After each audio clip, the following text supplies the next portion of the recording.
dalam setiap ibadah perayaan Natal.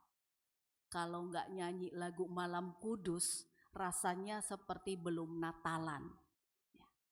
Nah, lagu Malam Kudus selama 2 abad ini selalu dikumandangkan di dalam gereja maupun dalam komunitas Kristen lainnya. Yang sebenarnya lagu ini lagu rakyat biasa dari sebuah desa di pedalaman Austria.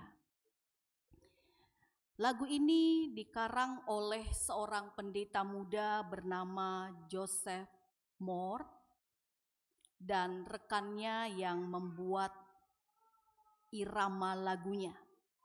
Juga sama-sama masih muda bernama Franz Xaver Gruber. Nah, kebetulan Franz Xaver Gruber ini juga adalah seorang pemimpin musik di gereja di mana 2 orang ini bersama-sama melayani. Nah, latar belakang lagu ini mungkin sebagian besar ada yang sudah mengetahuinya, tapi mungkin ada yang belum. Awalnya ini disebabkan oleh orgel yang rusak. Orgel tuh seperti piano tapi ada pipa-pipa yang tinggi yang besar. Ya. Untuk di GPIB itu ada 2 jemaat yang punya.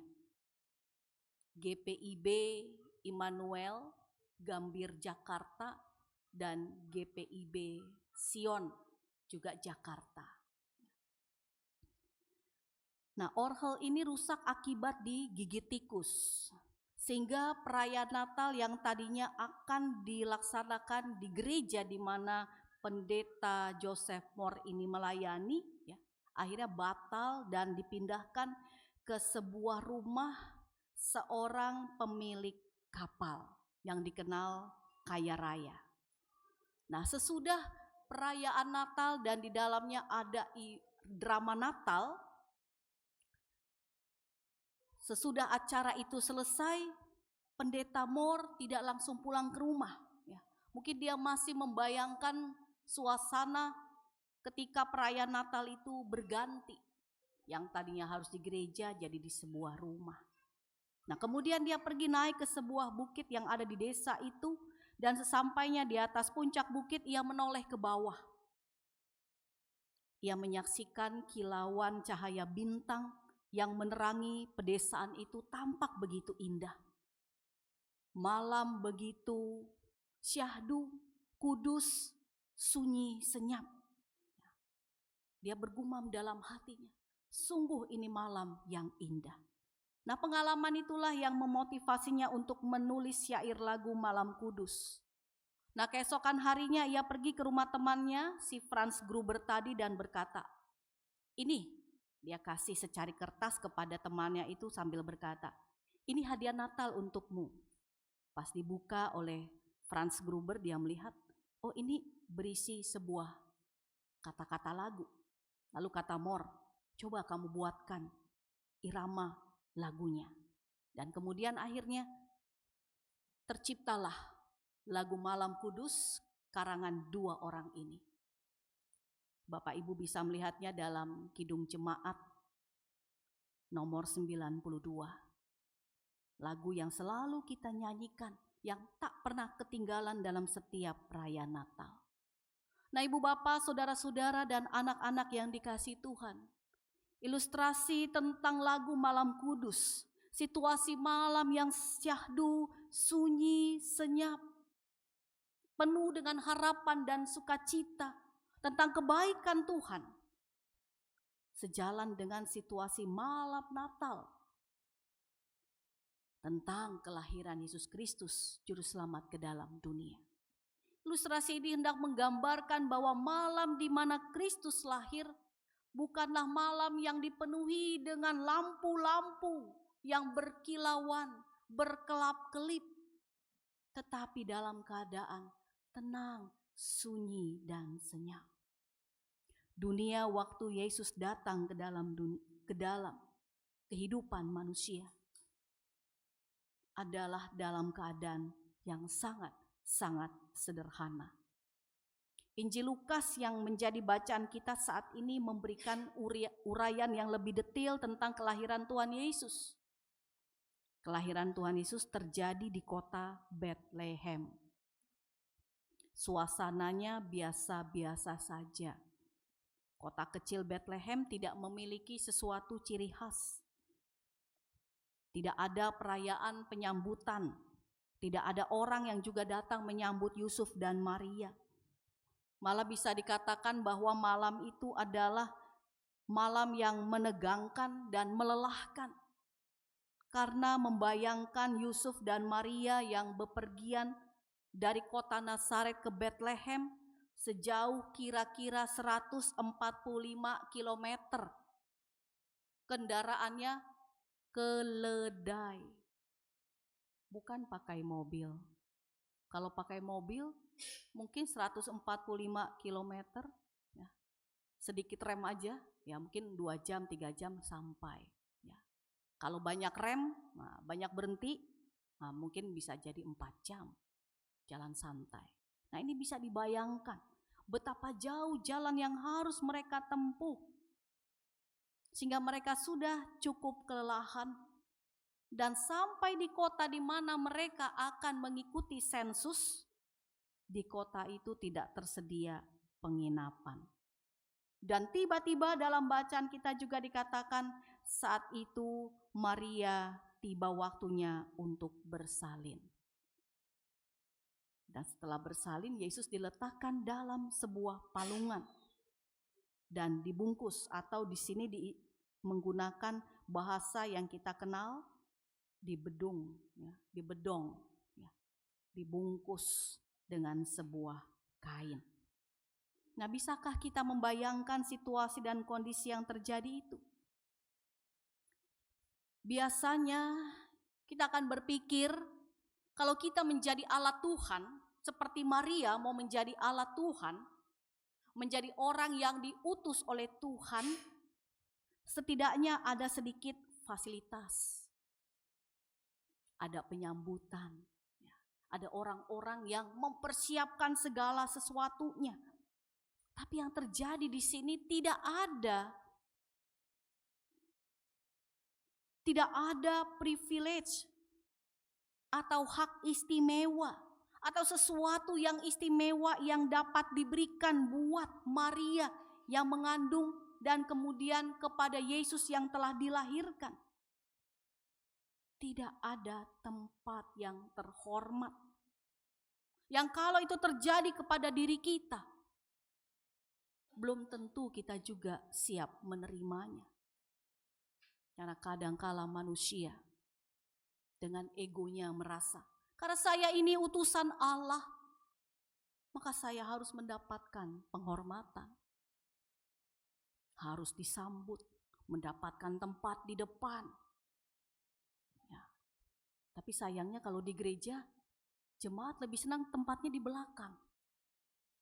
Gak tahu kenapa ya. Kalau masuk gereja langsung cari di paling belakang. Ya, apa karena takut dibilang mencari kehormatan? Kurang tahu juga saya. Ya. Susah sekali untuk kalau datang ke depan. Hanya tertentu saja. Padahal kita semua mau masuk surga. Kita semua mau berjumpa dengan Tuhan. Masalah tempat depan, tengah, belakang sama saja. Kita penuhi terlebih dahulu yang ada di depan. Nah, ibu bapak saudara-saudara, tidak ada tempat terhormat, tidak ada orang-orang berkedudukan tinggi yang menyambut kedatangan Sang Mesias. Yang ada adalah Yusuf dan Maria dalam kesederhanaan. Yesus, Putra Allah, dibaringkan di sebuah tempat makan hewan. Palungan, namanya sih bagus ya, palungan.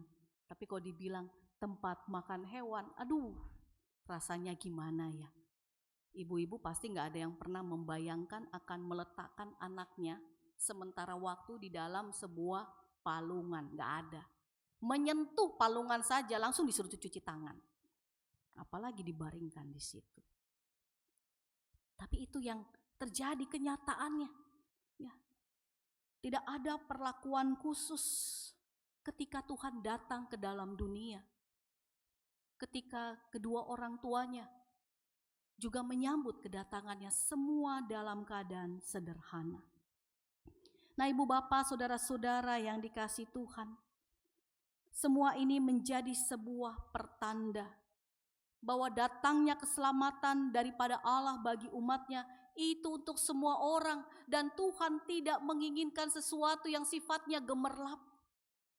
Tapi yang Tuhan inginkan adalah hati setiap kita yang mau terbuka. Kita orang-orang sederhana, orang-orang biasa, orang-orang yang tidak mampu menyelamatkan diri sendiri, tetapi mau datang menjumpai Dia, menerima Dia, meyakini bahwa Dia adalah juru selamat kita. Itulah yang hendak ditekankan dalam bacaan kita pada saat ini.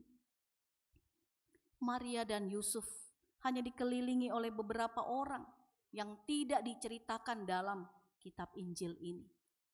Tentu ada orang-orang lain yang membantu proses persalinan itu sehingga berjalan dengan baik dan lancar. Tapi kenapa tidak diceritakan? Ya mungkin penulis Injil merasa itu tidak penting ceritanya. Yang paling penting adalah bahwa kelahiran Tuhan Yesus itu terjadi. Bahwa kota Bethlehem adalah tempat di mana Yesus dilahirkan. Sesuai dengan apa yang dinubuatkan oleh para nabi. Terutama Mika, Nabi Mika yang menuliskan nubuatan dalam pasal 5 ayat 1. Tetapi engkau Bethlehem Efrata akan bangkit bagiku seorang pembebas.